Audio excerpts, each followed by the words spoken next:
What's your ideal man? Naaman lagi ni oy. What's my who do I miss but I am afraid to reach out to is la excited to journal siya nako. I will know nga okay Lord muna na akong i-order. Imo na din siyang gi-ship.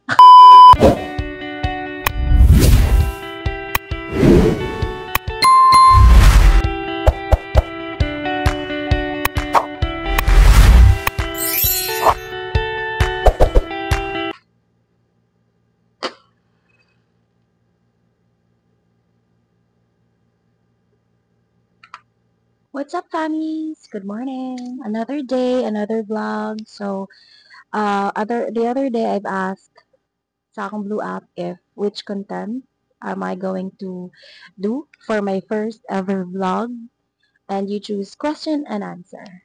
So, some of my friends ask sa Blue app. So, without further ado, okay, so nalungkot akong mic. First question. Hi at their weight loss tips. So, for weight loss tips, what I did was calorie deficit, intermittent fasting, and then cardio, gym, pasingot. So, for calorie deficit, first na kung you need to count first your calorie intake per day. There is actually a calculator sa Google. You can actually search for it if and sa ako man good is 1,800 dapat per day. But then I lowered it to 1/4. So it can really be you can really tell na diet siya kay imo na siyang gi-lower down. And then from 1/4 nag 1/2 and then 1/1. So dili siya pwede nga mo below 1,000 kay it's not advisable. And then Fitness Pal. Count sa imong calorie ba? Sa calories sa imong food. That's the app, Fitness Pal. So, you need to put all the food that you take for that day. And then, weighing scale. Timbanga siya, be. Timbanga, imuhang rice, imuhang sudan, even the salt, pila na siya ka-calorie, and the mantika, day, the oil. So, you can actually just put sa Fitness Pal man if pila ka tablespoon ang imong nakuan sa mantika, sa asin, like pinch lang ba, you can actually do that para sa ma-calculate niya if pila imong calories intake per day.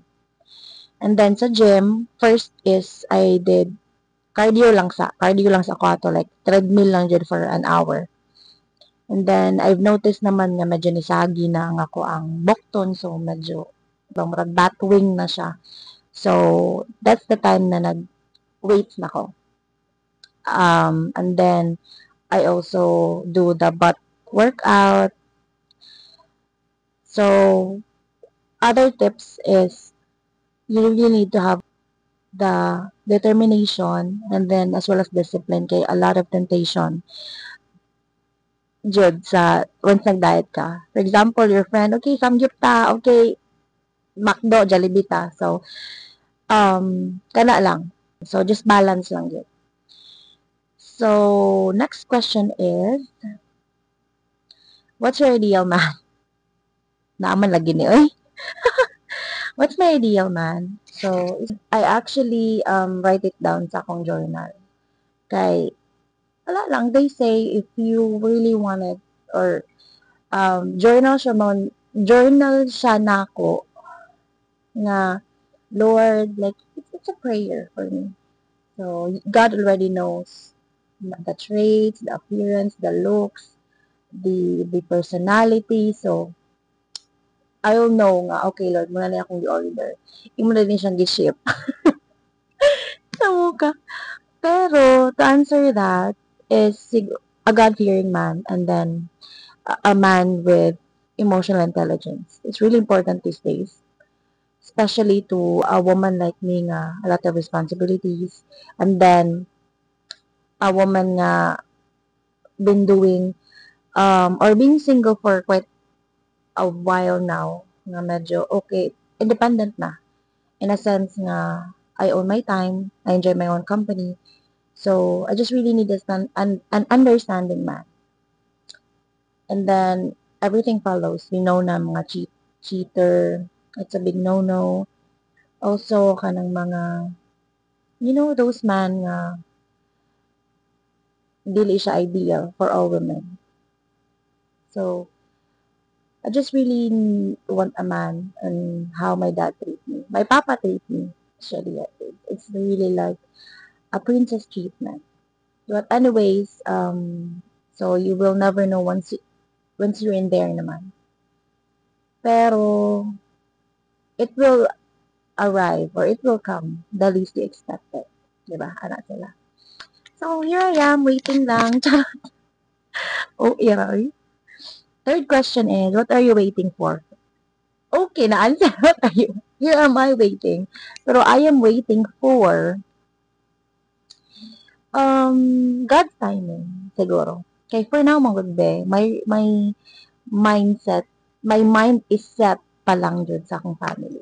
Wala pa dun siya sa other things, like personal, like for my career, for my love life, or for my future. Kay I've actually promised mo sa good sa akong papa. Like, yeah, ako bahala sa akong mga igsoon. So, there, I'm just waiting for them to, kaya na nila to stand on their own. Like, they can actually do it man for now, but, dili pa dyan na totally ba? They still need me. Lahi na dyan itong mabiyaan na nimo sila, or nako sila, nga kanang, okay, kaya na nila. But I'm happy nga, na mga growth sila, slowly, na improvement. But yeah, right now, wala pa ako na-focus sa akong self. I'm still focusing sa akong family. So, that's it. Next question is, why did you choose the teaching course instead of tourism? So, back then, manggod, di ba naman dyan, when I grow up, I want to be kanikanay. And then, I remembered high school ko, I want to be an FA. Kay, I don't know, na-inspire lang kong, makatravel sila, nindot, and then, the appearance, nice sila, very, very, pleasant tanawin ba? And then, you can really look up to them. But, I'm not also, I don't have any regret me to choosing teaching course because it really taught me a lot, sad. Kanang, especially with my confidence, with how I deal with people, talk with kids, or talk with students. So, I grow jud sa kaninga course. So, no regrets at all. And other things that why I choose teaching course was nag-senior high na bebe. So, for me, okay, need na nila og more teachers. Okay, 6 years na ang high school. And other thing, pasad, nga nung wala pa na ako nakuan ang teaching course, or sorry, wala na ako na kuan ang pagka-FA is financial problem. I am the eldest man sa good sa family, so still no regrets. I also do believe that everything happens for a reason, and I also pray for that man. I prayed for me to go to college, and God gave it to me, sir. So I have no regrets at all. Kay I know God has a better plan. Jeremiah 29:11. For I know that He has plans for me. So, mo na siya. So, to all people out there, if you're actually confused or you don't know where to go, what to do, just let God. Let go and let God. Kay, in time, um, your future will settle it on its own.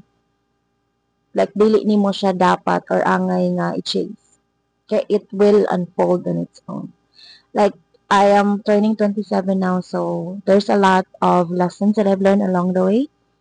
And, mao na siya. Just take it easy. I know there are pressures. There are a lot of confusions, doubts, questions. Pero in time, it will make sense, actually. In time, everything will make sense. So just trust God. Walk by faith, not by sight. Diba? Amen? Amen! So, last question here is, who do you miss that you're afraid to reach out to?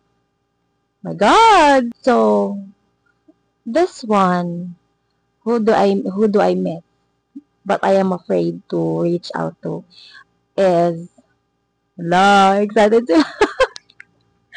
Oh my God. Pero it was actually my latest ex. Nga, wala na ko siya gina-flex sa Blue App. Kay I was not active that, or dili na ako active sa Blue App manggod kayo. So, I'm gamay lang nga regret somehow. Pero, I don't know, sad. Pareha ba ta? Or ako lang ba? Kanang ganing, whenever I am with someone, or whenever there's a guy na moabot, like mo-court or mokuan, I am praying nga, Lord, if he's not for me, take him away.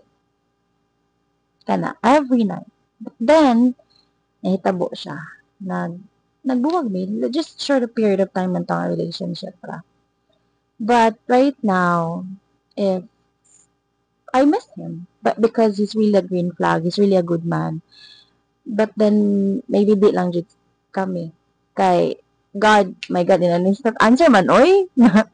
Okay, take him away, Daya, if it's not for you. So, he did. But, di ko merch out ba eh. Talaga Pilipina, yarn. Pero siya, I hope he's okay now. I hope he's with the right person. Okay, it's been a while na, sabi. It was 2023. And, my God, I hope din yung makita. Pero, mana siya. It is what it is. It happened. And I also do believe that you don't meet people by accident. They come into your life for a reason. So, another lesson yarn. Those are all the questions, everyone. And I really thank you sa mga nag-ask. Kay na ako'y na-content today. And I'm also wishing for more contents to come.